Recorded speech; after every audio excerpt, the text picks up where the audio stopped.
बता रहे हैं सूत्रों के हवाले से आज की बड़ी खबर। यूपी में जल्द हो सकता है कैबिनेट विस्तार। मंत्रिमंडल विस्तार की चर्चाओं ने एक बार फिर से जोर पकड़ लिया है। नवरात्रि दीपावली के बीच मंत्रिमंडल विस्तार हो सकता है। ओपी राजभर को कैबिनेट मंत्री बनाया जा सकता है। पूर्व की भांति कैबिनेट मंत्री बनाए जा सकते हैं कैबिनेट मंत्री ओपी राजभर। दारा सिंह चौहान को भी बनाया जा सकता है मंत्री। अन्य नेताओं को भी बनाया जा सकता है मंत्री।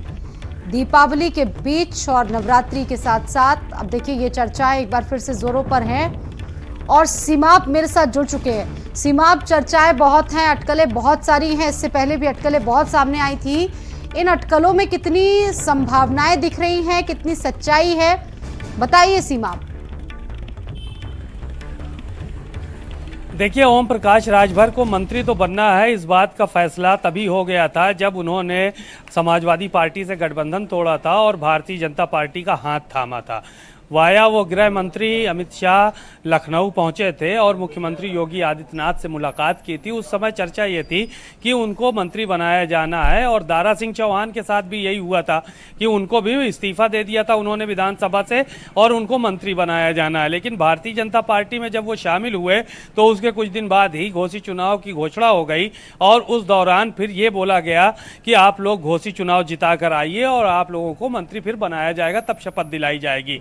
अब ऐसी सूरत में जब घोसी चुनाव संपन्न हो गए हैं, चुनाव भारतीय जनता पार्टी हार भी गई वहां से, लेकिन ओम प्रकाश राजभर और दारा सिंह चौहान से जो वादे किए गए थे अब उनको पूरा भी करना है। तो अब ये माना जा रहा है कि नवरात्र से और दीपावली के बीच में मंत्रिमंडल विस्तार होगा। उसमें ओम प्रकाश राजभर और दारा सिंह चौहान के अलावा दो अन्य लोग ऐसे हैं जिनको मंत्री बनाया जाना है। बहरहाल उनके नामों का खुलासा नहीं हो पाया है, लेकिन ये माना जा रहा है कि वो पिछली रिजीम में मंत्री रह चुके हैं और मुख्यमंत्री योगी आदित्यनाथ लेकिन सीमाप, सवाल ये है कि इससे पहले घोसी चुनाव की एक बड़ी जिम्मेदारी इन दोनों चेहरों की, अगर इन्हीं दोनों पर ही बात करें तो बड़ी जिम्मेदारी दी गई थी, लेकिन विश्वसनीयता तो हासिल नहीं कर पाए। मतदाताओं में वो अपनी पहुंच नहीं बना पाए, पैठ नहीं बना पाए। उसके बाद ये भी कहा गया था कि हो सकता है कि शायद ये संभावना ना हो, लेकिन अब विस्तार की बात सामने आ रही है और इसको लेकर क्या बड़ी अपडेट है? देखिए, विश्वसनीयता और चुनाव जीतना हारना वो जनता के हाथ में रहता है। दरअसल घोसी में समाजवादी पार्टी की वो सीट पहले से थी। दारा सिंह चौहान ने समाजवादी पार्टी से चुनाव लड़ा था, उससे विधायक बने थे, फिर उसी सीट से उन्होंने इस्तीफा भी दिया। अब ऐसे में जो लोगों के बीच सवाल खड़ा था वो इस बात का था कि ये अपने जाती फायदे के लिए इस्तीफा दे रहे हैं और भारतीय जनता पार्टी का दामन थाम रहे हैं। बहरहाल ओम प्रकाश राजभर चूंकि पूर्वांचल का नेता अपने आप को बताते थे तो उनका भी इम्तिहान था।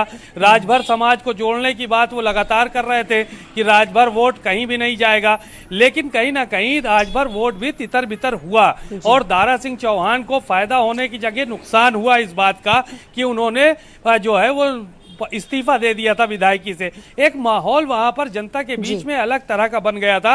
हालांकि उत्तर प्रदेश सरकार के सारे मंत्री, दोनों डिप्टी सीएम, मुख्यमंत्री और सारे मंत्री जितने भी थे, संगठन के लोग थे, आपने भी देखा होगा इससे पहले तमाम शीर्ष नेतृत्व से मुलाकात की और एक तरह से कहा जा सकता है कि अपने पक्ष में उन्होंने माहौल तैयार करवा लिया। आप जुड़े रहेंगे मेरे साथ अगली खबर पर भी। कैबिनेट मंत्री संजय निषाद आज पदयात्रा निकालने जा रहे हैं अपने आवास में।